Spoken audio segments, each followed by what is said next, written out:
Welcome back to the cutting board. Today we're going to be making unleavened bread.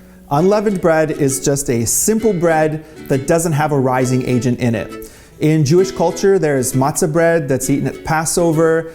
Christians also eat unleavened bread as part of the communion service or the Holy Supper. But you can actually eat this bread at all kinds of different meals. And so today I'm going to show you how to make this simple recipe that you can add to your repertoire. It contains only 4 ingredients. We have flour. You can use whole wheat, all-purpose, a combination of them, salt, oil, and water. Very simply, we're going to combine all these in a mixing bowl. Starting with our flour, 1 cup. 1 cup of flour, 1 teaspoon of salt, a little less if you want to be a little bit more health conscious about it, but about a teaspoon of salt. Mix that up. 1/3 of a cup of oil. We're going to use a canola oil, you can use vegetable oil. And 1/3 of a cup of water. Get that in your bowl and just mix it up. You're going to get a somewhat pasty dough. You can have your kids make this, it's a super easy dish. Once you've got this sticky dough together, you're going to have a baking sheet that's lined with parchment paper, and you're just going to transfer your dough onto the parchment paper and spread it out with your hands. You actually kind of want this to look a little bit rugged, so don't make it all square and even everywhere.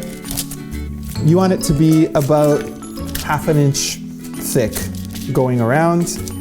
Take a knife, a butter knife, and just gently put a couple of marks, lines along it. It's going to help you break it apart later on. And now that you've got it ready, you're going to put it in the oven, 425 degrees for 10 minutes. You're going to notice that the edges get golden, and that's how you're going to know that it's done and ready to eat. Once it comes out of the oven, we know that it's ready because the edges are nice and golden brown. We use the parchment paper to make sure it wouldn't stick to our baking sheet. And you can break it and eat it. Today I'm going to have it with some lentil stew. In the Bible it says that Isaac gave the birthright to Jacob instead of Esau because he loved this combination right here. So you can tell that it's flaky. I made a whole wheat version a little bit earlier, and it's the same thing.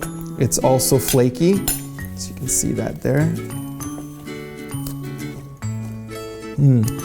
Delicious, simple bread.